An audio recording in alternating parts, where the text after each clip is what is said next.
The end of the open boat journey. For 3 days, they had fair weather, although they only had blue skies once when Worsley could manage a sight. They continued bearing eastward, still shipping seas over their bows, still wet and cold, but at least they were not tormented by storms and freak monster waves. On the 12th day out from Elephant Island, however, they discovered a potential disaster. When the two casks of fresh water had been brought onto the James Caird, one had fallen into the surf and banged against a rock. Now they found that salt water had gotten into it. Shackleton reduced the water ration to half a cup a day. The water had to be strained through gauze to remove the reindeer hair that had gotten into it. The hair had gotten into everything. With red eyes inflamed by wind and salt spray, they stared ahead into the ocean, anxious for a sight of land, licking their cracked lips. Just before dark on the 14th day, they saw a piece of floating kelp. "We joyfully hailed it as a sign of nearness to land," Worsley wrote. If his calculations were correct, they were only 80 miles from South Georgia Island.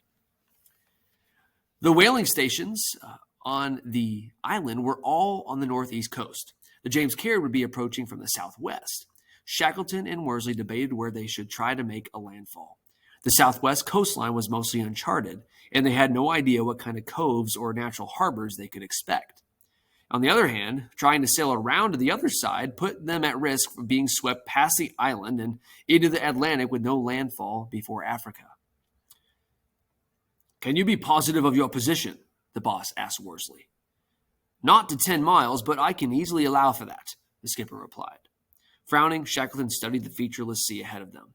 They would have to make for the nearer coast, the uninhabited shore. It was the only safe choice. May 8th was their 15th day out from Elephant Island. The day was foggy, and a heavy cross sea and lumpy waves kept the men miserably wet. Through the mist, they spotted a cormorant, and the men swore those birds never went further than 15 miles from land. They were close. At noon, the fog lifted into low clouds that scudded across their bows from the west-northwest. Rain squalls pelted them, hissing into the waves. Then McCarthy cried out, "Land ho!" 10 miles ahead of them was a towering black mountain spotted with snow. The flying clouds hid it from their sight the next moment, but the men were grinning widely. "We've done it," Shackleton said in a hoarse, cracking voice. They sailed ahead and by 3 o'clock could make out the faint patches of green tussock grass that grew among the snowy rocks. But as the sun began to go down in a red, stormy-looking glare, they still had not found a harbor. Swallowing their disappointment, they bore away from the dangerous coast to wait out the night. "The heavy westerly swell increased," Worsley wrote. "All night the Caird fell about in a very dangerous, lumpy, and confused sea that seemed to run in on us from all directions, so that we sometimes shipped two seas over from opposite sides at the same time." By dawn, it was obvious that the men were in for another storm, and by noon the gale had blown up into hurricane force, lashing them with snow, rain, hail, and sleet. The howling winds were driving them straight toward the rocky coast. With each wave, the boat was lifted high into the frenzy of the hurricane and then dropped into the trough, where it was almost becalmed. Each wave thrust them closer to the rocks.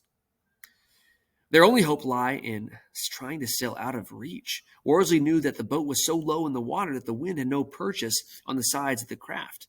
If they set their two smallest sails, they could crawl up into the wind away from the shore. It took more than an hour to rig the sails in the racing wind as they clung to the decks. Then the boat began clawing offshore, directly onto the onrushing waves. Each sea now smashed with full force into the Caird. While all bellowed and pumped for dear life, she seemed to stop, then again charged a galloping wall of water. Slam! Like striking a stone wall with such force that the bow planks opened and lines of water spurted in from every seam as she halted, trembling, and then leaped forward again, Worsley wrote. All afternoon and into the night, the punishment continued. Of all the dangers the men had confronted so far, this seemed to be the worst.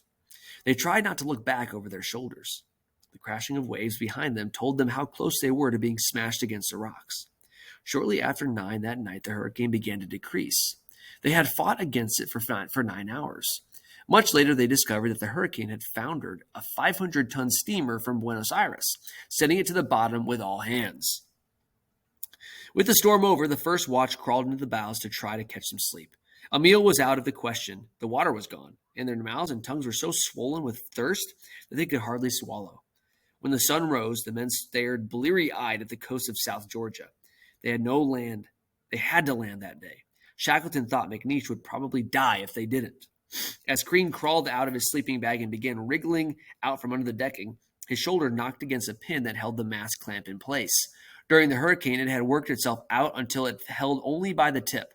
Now it fell out, opening the clamp and letting the mast topple forward. McCarthy caught it just in time. Crean held up the fallen pin in wonderment.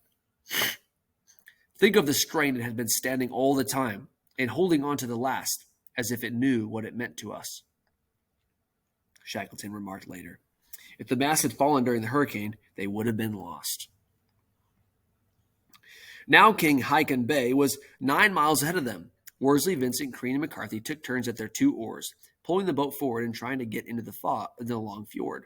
It took all day, tacking against the wind, resetting the sails, rowing, tacking again, and rowing some more.